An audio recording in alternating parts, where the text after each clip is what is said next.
Alrighty guys, let's get out our mountain math. You already have that out actually. Go ahead and put away your pencil, get out your red pen, and be ready to check your work. So remember that everything that I have in purple here you should already have in your boxes, even if you ran out of time or you came in late or there was something that was confusing to you and so you put it off until the end. These purple, the purple text that's in the boxes should always be there. There's no reason for you not to have that. So make sure that for number 16, you already have written in 25 is blank percent of 500. So there is a nifty little formula that we can use. It's is over of equals percent over 100. So anytime we have a proportion, that's what this is. This is a specific type of proportion. Anytime you have a proportion that has to do with percents, whether you know the percent or they're asking for the percent, we're always going to use that formula. And so that's going to help us get it set up. First, it says set up a proportion to solve this problem. So we need to do that anyway. So our is 25% because it says 25 is. So 25 goes on top. Our of is 500 because it says of 500. And then it equals the percent, which we don't know. It's asking us for the percent, so we're going to put x over 100. And the reason that it's percent over 100 is that actually percent means per 100 or out of 100. So 10% would actually be 10 out of 100. And 50% would be 50 out of 100. So we're going to figure out what goes in that x spot, and that will be our percent. So if you look at what I have in green, we could cross multiply, and we're going to practice cross multiplying later on when we learn how to do proportions in class, but I'm just going to look at the relationship here, and I'm looking at this really quickly, and I see that, well, I can go from 500 to 100 really quickly just by dividing by 5. So I'm looking at that relationship, and I want to see if I can do something similar on the top, on my numerators. Well, I can. 25 divided by 5 will give me 5, and so I can do the exact same thing and get x equals 5. And of course, that's a percent. We have to have our percent sign there. So x equals 5%. And we will practice this a lot coming up here in a couple of months. Okay, number 17. You've already drawn your little shape or figure there. Now, the first question says write the geometric term. So this is just where you're telling us the vocabulary word. Looking at that, if it didn't have any letters on it and it wasn't labeled, what would we call that? And that is an angle. So geometric term just means vocabulary word. The second question, where it says name the figure, that's where we're going to be specific. Kind of like you are a student, but you also have a name. And so your name is very specific. So the name of this angle is angle ABC.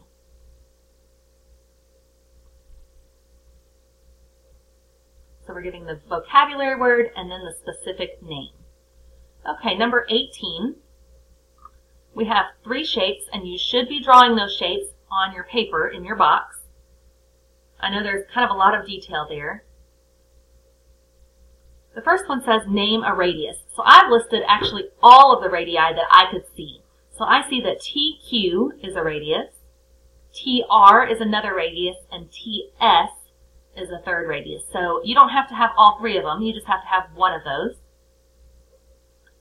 B says name a diameter. Well, the diameter goes all the way across the circle through the center. So the only diameter that we have here is QR.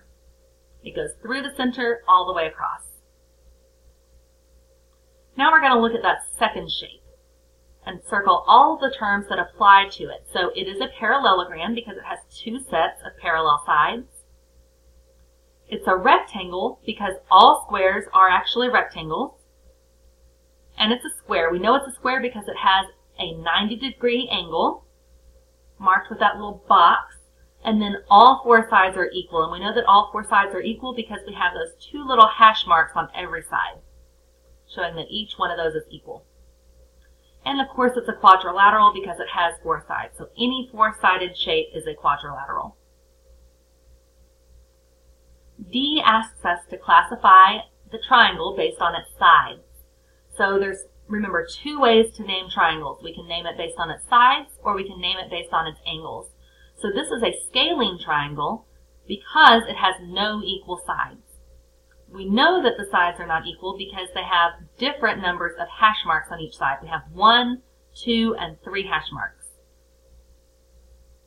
Finally, let's classify it based on its angles. It is an obtuse triangle. An obtuse triangle has one angle that's greater than 90 degrees. And you see that angle B is 110 degrees. So that's greater than 90 degrees. Alrighty, let's look at number 19. I've drawn the figure there. And we are going to assume that this 3 millimeters goes for that base, that whole base. So find the perimeter. Well, perimeter just requires us to add up all the sides of the figure. So side plus side plus side, that's my formula. Always start with your formula. And then we just plug in what we know. We have one side that's 7, one that is 3, and one that is 4.2 millimeters. And when we add all of that up, we get a perimeter of 14.2 millimeters. Finding the area has a formula of area equals base times height divided by 2.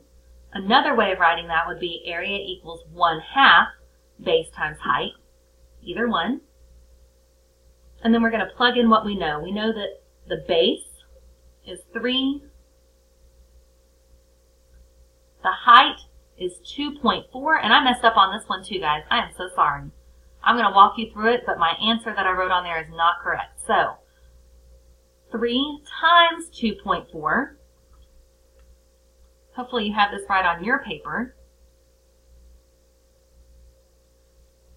3 times 2.4 is actually 7.2. So your next line should say 7.2 divided by 2. I don't know why I added. I must have been really tired. And then 7.2 divided by 2 is 3.6. So instead of 2.7 there, you should have 3.6. Now our units are millimeters squared. And that's so important because area is always going to have square units. That means that if I were going to go and try to fill in the area, I would fill it in with a bunch of little squares. So millimeters squared is totally different than millimeters plain. Alright, so 3.6 millimeters squared is our area. Let's look at number 20, our last one for today. We're writing these in order from least to greatest, so my negatives are always the least, -3, and then +7 and +10.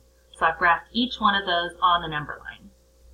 Make sure that when you graph them that you're also labeling them. We always label things that we graph or put on the number line.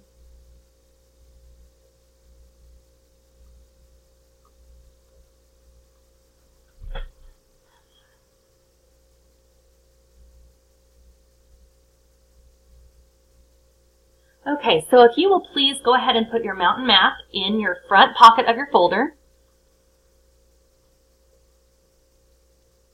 And get out your brain pop paper from yesterday. We're going to finish that. So yesterday you did the simple interest part. Today we're going to do the compound interest part. And then we will have a video and an assignment to do. So go ahead and put away your mountain map. Get out your brain pop paper. Woohoo! Time to head out to the Ming Garden Buffet. Well, compound interest is a little different. It's paid on both the principal and the interest you've already accumulated. There's really no easy formula for this. To calculate compound interest, it's really best to make a chart, like this one. Yeah, I know, it's complicated, but stick with me, and I promise you'll get it. We've already determined that your annual percentage rate, the amount of interest you offer per year, is 12%. Now, if you decided to offer monthly compound interest, you wouldn't pay me 12% interest every month. You'd be giving cash away hand over fist, and your bank wouldn't stay in business. Instead, you'd break things down into 12 monthly installments of 1% each. 1% interest every month doesn't sound great, but just you wait. At the end of the year, I'll have more money than I would if you gave me 12% annual interest. Now, let's start filling out that chart. We know that 1% of 100 is $1. So, after the first month, I'd have $101. The difference with compound interest is that for the next month, you have to calculate 1% of $101, not just 1% of $100 even. Let's see, 0.01 times $101 is $1.01. Now add that to the principal and you get $102.01. For the next month, you take 1% of that $102.01 to get another $1.02 in interest. Add it on to the $102.01, and by next month, my principal is $103.03. If you keep filling out the chart, you can see that the amount of interest I've accrued over a year plus my principal comes out to $112.67 instead of just $112. If I got that deal, well, not only could I hit the buffet, I could buy a candy bar afterwards too. So, do you understand the difference between simple and compound interest? You don't? Are you really sure that you should be running a bank if you don't know how to calculate interest?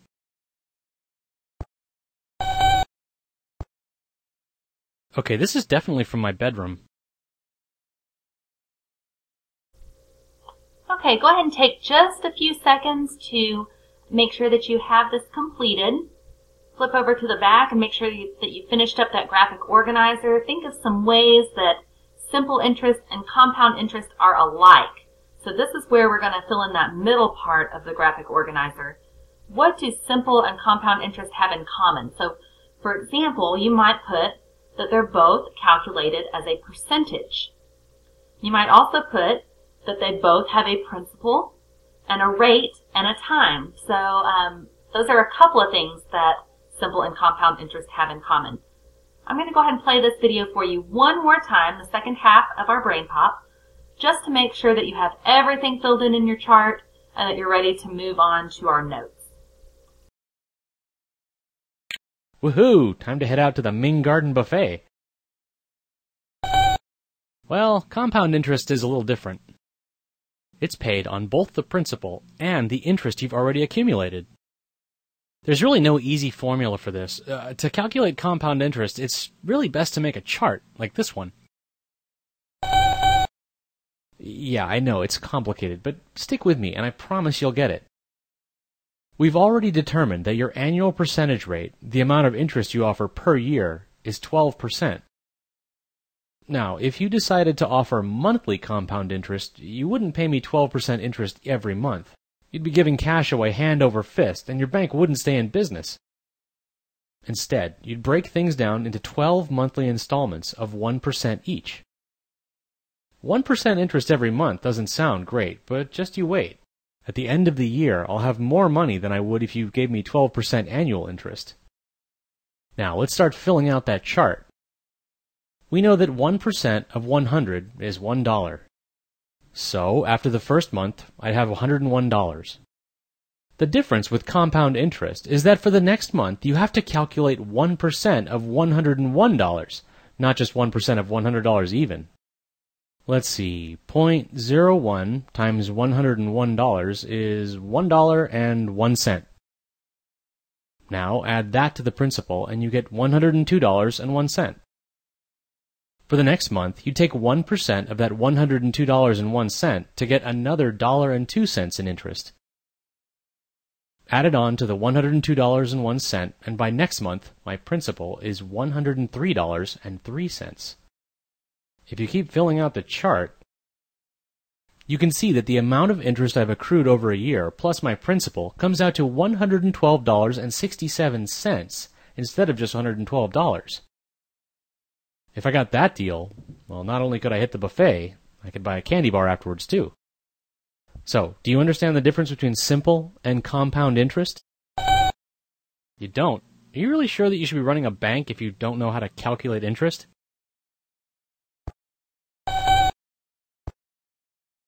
Okay, this is definitely from my bedroom. Okay, so you can go ahead and close up your brain pop and turn to the next clean page in your journal. And we're going to title this Compound Interest.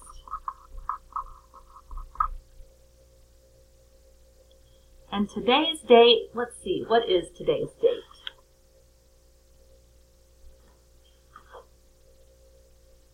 Okay, today's date is October 1st.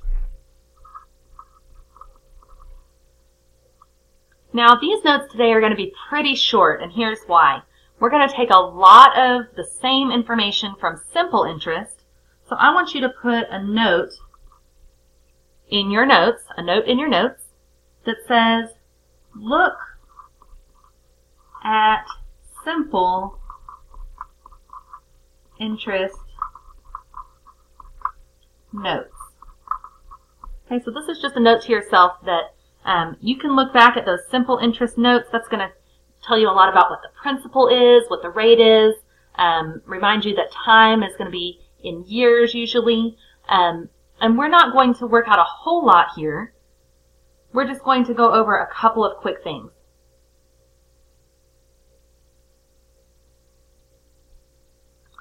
Okay.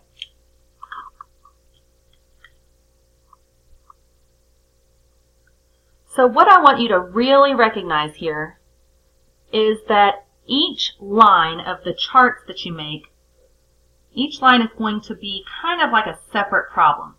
So let's make a chart that's, let's see, 1, 2, 3, 4, 5, 6, 7, 8, 9, 10 spaces tall, and make it as wide as you can. Okay, all the way to the edge of your page. Okay. And we're going to make our title these top two lines because we may need some space to write down.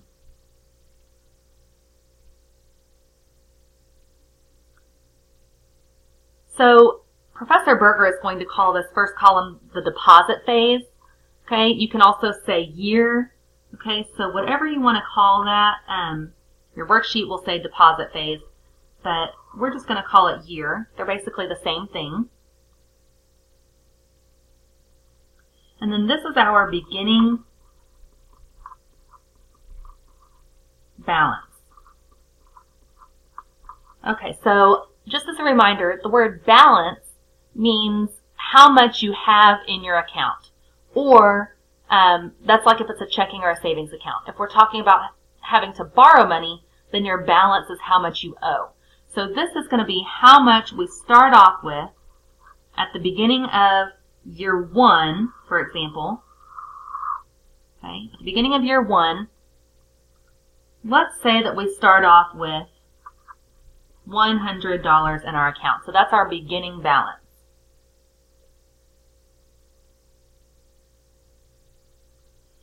Now this is going to be our interest rate. And remember that interest rates are always percents, but we have to change them to decimal form before we can really use them. So if we have an 8% interest rate, okay, so if we have 8%, then really what we need to write it as is 0.08.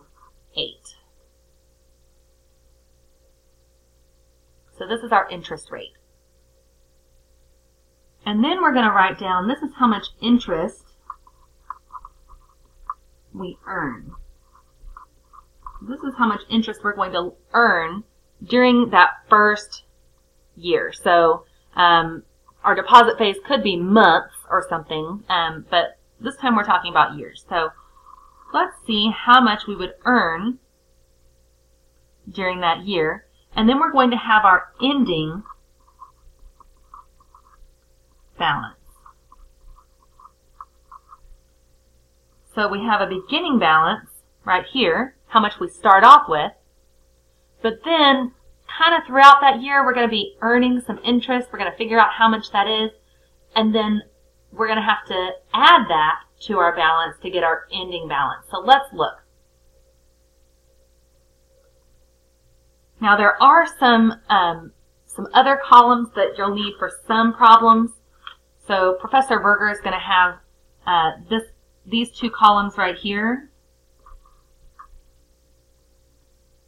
where we're putting more money in each month, or I'm sorry, we're putting more money in each year and adding that to our balance, but we're not going to do that for this first problem. So we're going to not include those two columns. So let's see how much interest we're going to earn this first year. Well, if I start off with $100, and we remember from our simple interest notes, okay, we remember that to find out how much interest I'm going to earn, I need to multiply by the rate. So I'm multiplying by 8%, or 8/100. So let's do this together. 8 times 0 is 0. 8 times 0 is 0. 8 times 1 is 8. Put a placeholder, or a 0. And then we're going to multiply this 0 all the way through. 0 times 0 is 0. 0 times 0 is 0. And 0 times 1 is 0. So now we are ready to add. Bring them down. And I have 2 digits behind the decimal in my factor. So 2 digits behind the decimal in my product. So 8. Now I know that this looks a little funky, 08.00. Really, since we're talking about money, that's just $8. Or I could say $8 like this. So what's our ending balance? Well, if we have $100 and we're adding $8 interest that the bank is paying us, then at the end of that year, now I'm going to have $108.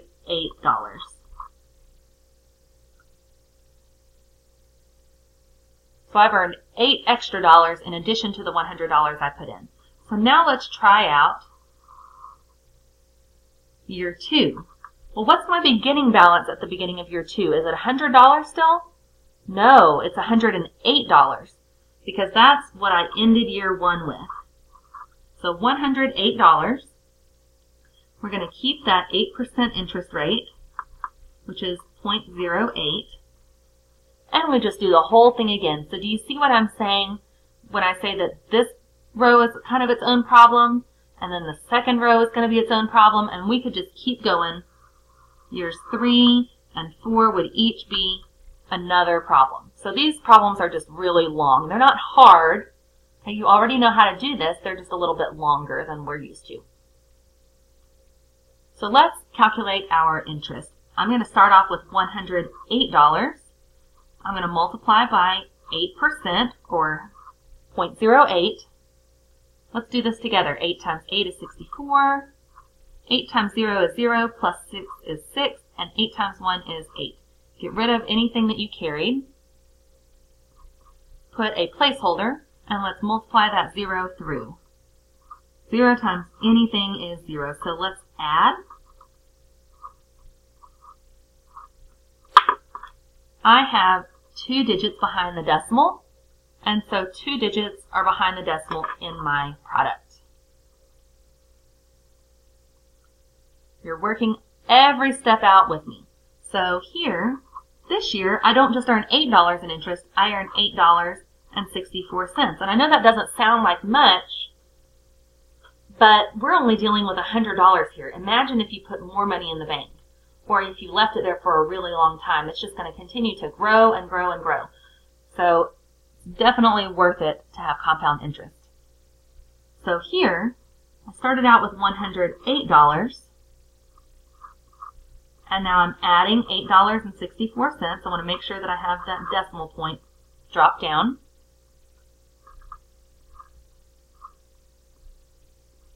And now I'm ending up with $116.64.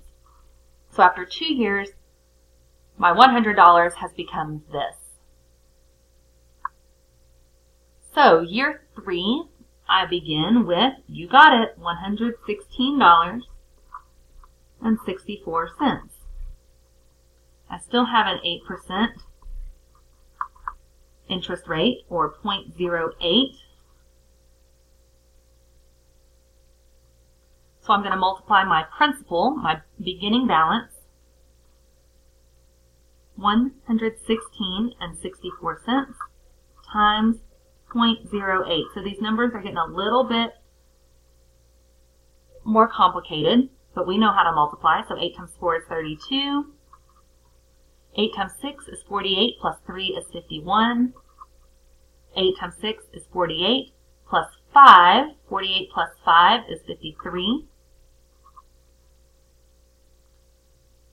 8 times 1 is 8, plus 5 is 13. And 8 times 1 is 8, plus 1 is 9. Okay, get rid of all of that. We don't want to accidentally use it again. Put an X or a 0 and multiply this 0 all the way through.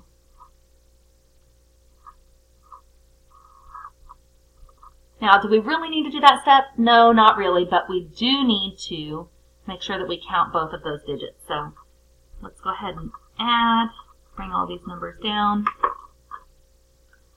I have 2 digits behind my decimal, so 2 digits behind the decimal in my answer. Whoops, I'm sorry, I messed up. 2 digits here, but I also have 2 digits here. So that's a total of 4 digits behind my decimal. Get rid of that. Okay. So I have 9 and 3,312 ten-thousandths. Now, okay, how does that work? That's money. I cannot have that many digits there.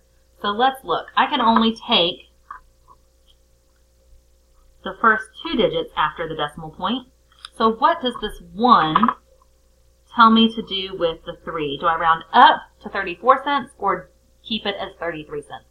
Well, the 1 tells me to just go ahead and keep it.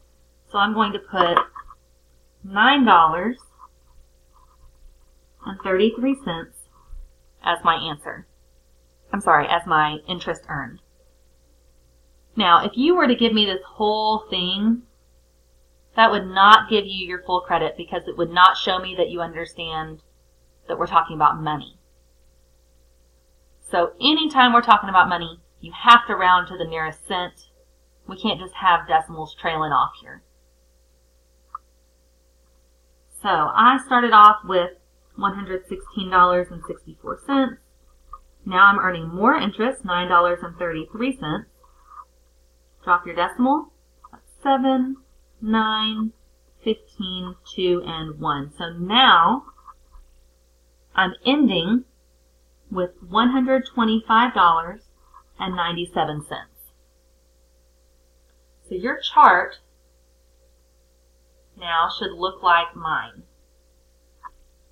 And we could just keep doing this over and over. If I were going to go ahead and calculate year 4, I would just bring this right over here and put $125.97 as my starting balance.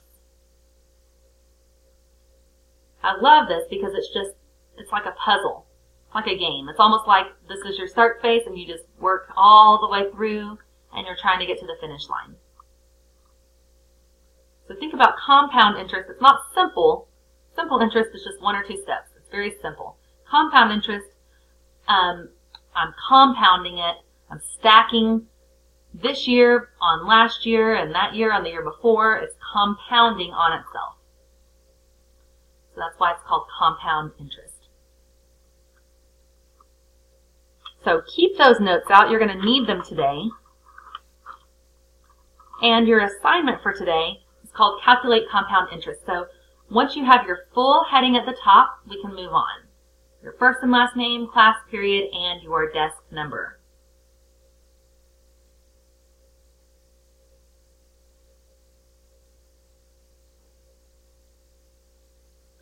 Okay, so Professor Berger is going to walk you through this first problem. Please do every box with him. We want to make sure that first you get credit for this, and secondly that you have something that you can look back on as you do the next couple of problems before the end of class today.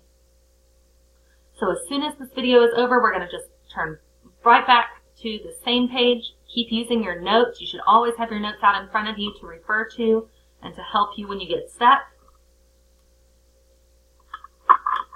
And here is Professor Berger.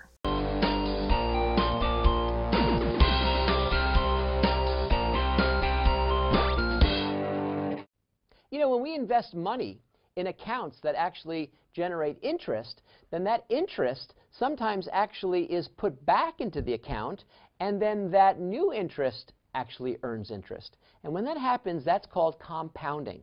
And compounding is a very powerful, powerful way of actually making money. And let's take a look at an example where we can actually see compound interest unfolding into our pockets. So let's take a look at an example together.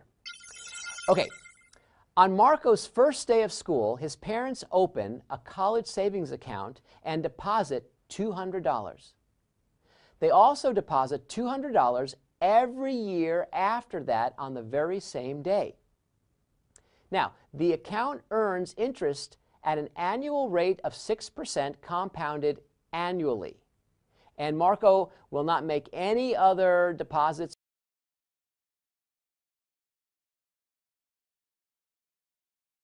or withdrawals.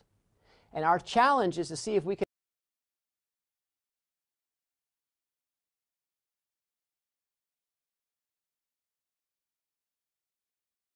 make a table to find the ending balance in Marco's account after 5 years. So first of all, let's just parse some of those kind of tricky words. So the account earns an interest rate, an annual rate of 6% compounded annually. What that means is at the end of each calendar year, at the end of each year, 6% of the money that was in the account actually gets put into the account on top of what was currently there. And then that whole new amount earns 6% into the next year. So every year we start off with a little bit more than we had before, and we get 6% on that slightly bigger amount. That little bit of increase is called compounding. So here's a great table that we can use to actually figure out this. It looks kind of scary, but it's not. Trust me, this one we can do. So this is the deposit phase. Those are the different years, 1, 2, 3, 4, 5. Those are the 5 years.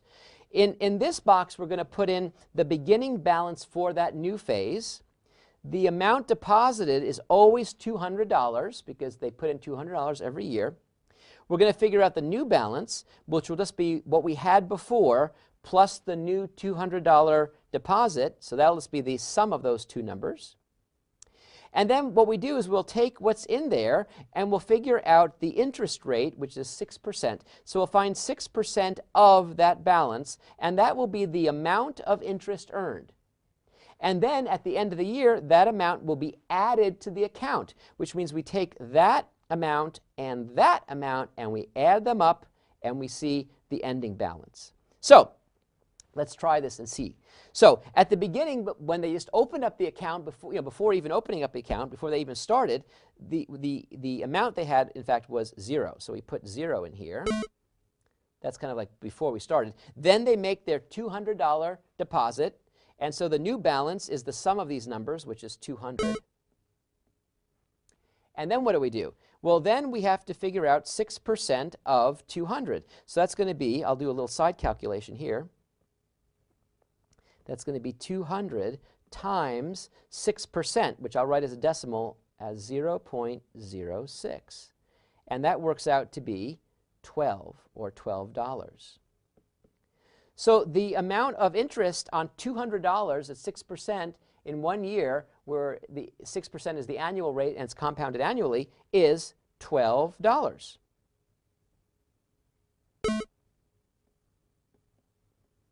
Maybe I should put in a little cents in here too. And so at the end of the year, what are we going to have? We'll have the balance plus the interest. So it's going to be 200 plus the interest of $12, and that's easy to see to be $212. That's actually pretty easy.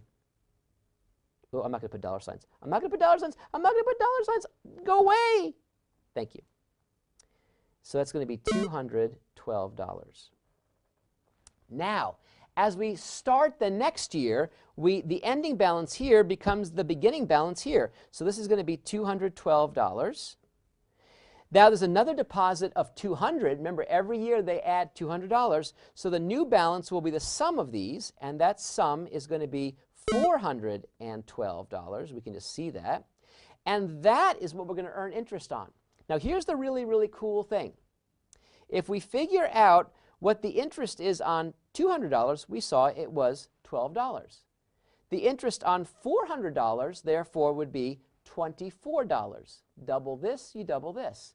But we're looking at the interest on the $400 plus the $12.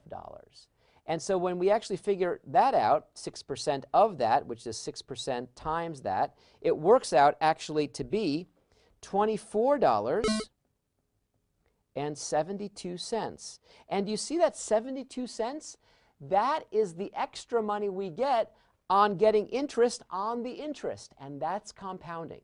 It's not a lot of money, but it adds up. That's the really cool thing. So what's the ending balance? The ending balance is just the sum of these two numbers, which actually is $436.72. And that becomes the starting balance here. So $436.72. Now there's an extra injection of $200. So now if we add these two numbers, we see we have now $636.72. And if we figure out 6% of that, what we see is $38.20. And so what's now the total? If we add these numbers up, we see $674.92. And you can see what we're doing here. This is the pattern that's going to continue. This amount will now be written in here. And this is like one of those cooking shows where I actually worked out the rest in advance. So here is the next thing. Do you see how I've copied that number down here? I now add the 200 to that, and that gives me the $874.92. If I take that and multiply it by 0.06, I see interest of $52.50, and if I add up the interest and the new balance, I get $927.42, and that now becomes the starting point for the last year, the 5th year. And then if we work through all the calculations again, the exact same way, we get this last entry. So what's left? The question is, how much money what's in the ending balance in Marco's account after 5 years? Well, the ending balance after 5 years is right here. Ooh, sorry about that, I touched it. It's right here, and I might not even be able to show you. I'm just going to point to it. There it is, right there, right there. And that's the ending amount. And that's a lot of money. $1,195.07. Now, let's just think for a second, just between you and me. Is that reasonable? Well, we know that every year, Marco's parents actually contributed $200. So we're sure that there's going to be these $200 injections. How many times? Well, 5 times. So 5 times 200, 5 times 200 is 1,000. So we know that they contributed $1,000, 200 at a time for 5 years. And look, this number's bigger than 1,000, but not ridiculously bigger. And the extra amount is actually all that interest, compounded and otherwise. And so, in fact, we can see that the total interest that accumulated in the 5 years was the $195.07. But the important thing here is that we know they invested $1,000, and this is an amount that's a little bit bigger than $1,000, so it makes sense that this should be the correct answer. If this number turned out to be like $865, then we knew something was wrong, because there was no deductions made, and they deposited $1,000, and that money earned interest. So the answer has to be more than $1,000. Anyway, money and math go together beautifully, just like thinking in math. So enjoy thinking about math, enjoy thinking about money, and I'll see you soon.